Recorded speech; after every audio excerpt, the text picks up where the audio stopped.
surrounding the introduction of Patriot Act 2, Victory Act 1 and 2, all of the arm twisting and garbage that's gone on in Washington, D.C., that is all the more reason. The lies by the Justice Department and their minions telling us that it doesn't affect citizens, telling us that we don't have anything to worry about.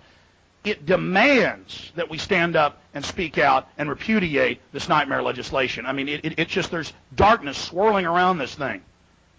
And as more of the veils are pulled away, we see the true horror of what they're trying to build, what they're trying to construct. And I'll just close with this. And it is scary. We need to be scared so we can get involved and stand up. That's what fear is about. Getting you moving, not hiding under the pillow, not hiding under the bed. General Rick Baucus, you should have heard about the statesman, but of course you didn't. Brigadier General over Camp X-Ray resigned. He said, I'm not going to be part of torturing these people. These aren't even Taliban or Al-Qaeda at this pace. This is all a big show. And he left. Did you ever hear the head general say, I'm not going to torture these little kids? Well, most of them are like 12. That's sick, folks, and nobody even knows about that. Nobody even knows about that. That's Associated Press. That's the reality of what we're dealing with and facing. So I'm asking the people of this council, the citizens of Austin, to join us and to do the right thing, and again, to be part of history. Please do it. Do the right thing. Please don't abstain. Please vote and reaffirm the Bill of Rights and Constitution and the soul and heart of America. And again, I want to thank all of you for being here.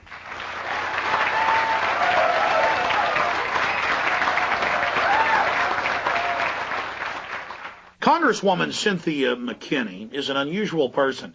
She's spoken out against the United Nations and its child kidnapping rings involved with DynCorp. She came out against President Bush on September 11th and said that there was evidence of prior knowledge and that there should be a real investigation that wasn't going to be run by Henry Kissinger. Talk about a weasel guarding the fox at the henhouse. And I was in San Francisco at an award ceremony for Project Censored. I'd gotten second place for my analysis of the Patriot Act in the magazine Global Outlook, put out by the Global Research Group. And what was really interesting is after her speech, after the award ceremony, she ran up and hugged me. And she said, oh, Alex Jones, Alex Jones. And I didn't know that she even knew who I was. And she said, yeah, your film, Road to Tyranny, woke me up to the New World Order. She went on to say that your footage of Oklahoma City and the prior knowledge and the government involvement's amazing. And, of course, I'm saying to my camera guy, get over here, get over here, get over here. And then we talked to her some on camera, and she repeated about the UN, the white slavery rings, and about the documentary film and how powerful it was for her. But for me, it's an example of what one guy in Austin, Texas can do. Because I know the Dixie Chicks have admitted that they woke up to the fakeness of the war because of Road to Tyranny. I know that Congresswoman McKinney woke up to 9/11 because of my film, at least partly. I know that a lot of prominent people have woken up. How many just average folks out there who are just as important as these people have been awakened? And it shows what one person can do. So here's some excerpts of Congresswoman McKinney's speech, my discussion with her, then myself receiving the award and a short speech I gave about the New World Order.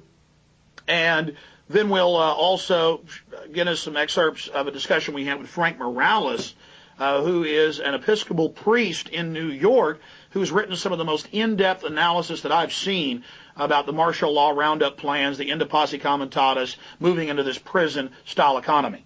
So here's Frank Morales exposing the police state, Congresswoman McKinney, and, of course, myself at the Project Censored Awards for 2004. I want to welcome you to the 27th Annual Project Censored Awards ceremony. Please welcome Cynthia McKinney. I have just one question.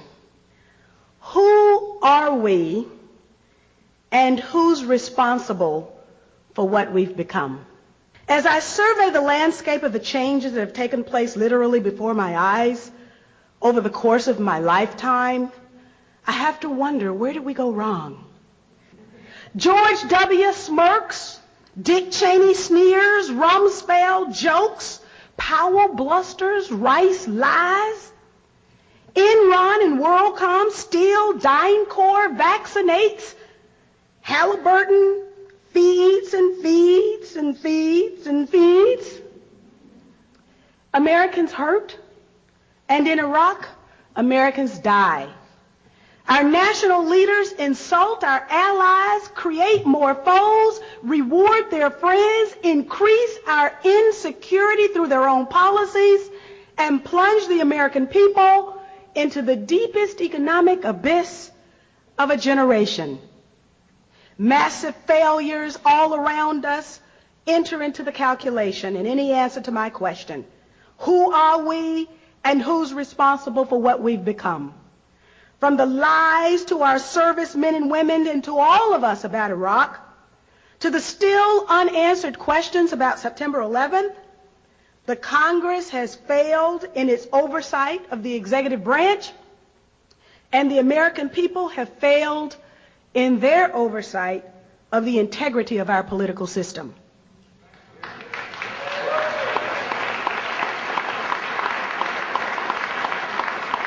It's abominable that Rumsfeld can say America can afford the extra $87 billion for corporate outrage and human cannon fodder in Iraq, while at the same time women and children constitute the fastest growing segment of our homeless population. The very act of our sitting vice president taking a paycheck, I can't even believe I'm saying this, taking a paycheck from the American people while at the very same time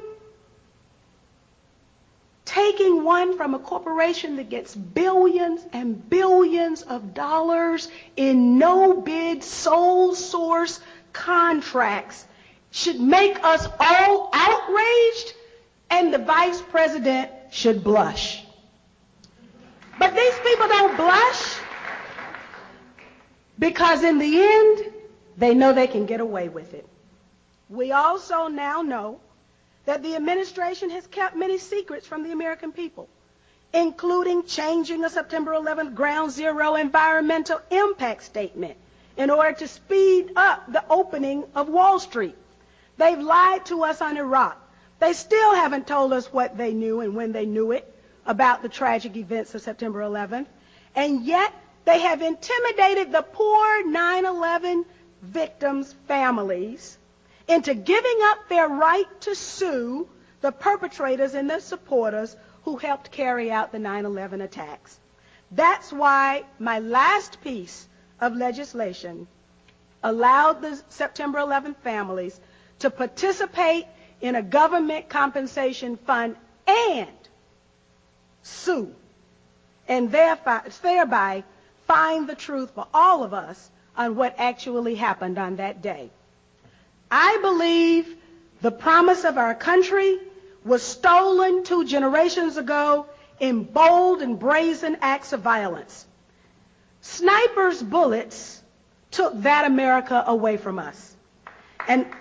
And almost in rapid succession, bullets took Martin and Bobby from us too. It came to my attention during my last days in Congress that Bobby was considering Dr. Martin Luther King to be his running mate. Now imagine the America we might have had. But when confronted with evil back then, what did we do? Not too far away from this very place, Mario Savio of Berkeley's free speech movement told us what to do. Mario Savio told us that sometimes when the machine becomes so odious, it makes us sick. And at that point, we have to put our entire bodies against the gears and the wheels and the levers, against the entire apparatus, and we have to make it stop. And that we have to say to those who own the machine that unless we're free, we'll prevent the machine from working at all. There's a time when the operation of the machine becomes so odious, makes you so sick at heart that you can't take part. You can't even passively take part. And you've got to put your bodies upon the gears and upon the wheels, upon the levers, upon all the apparatus, and you've got to make it stop. And you've got to indicate to the people who run it, to the people who own it, that unless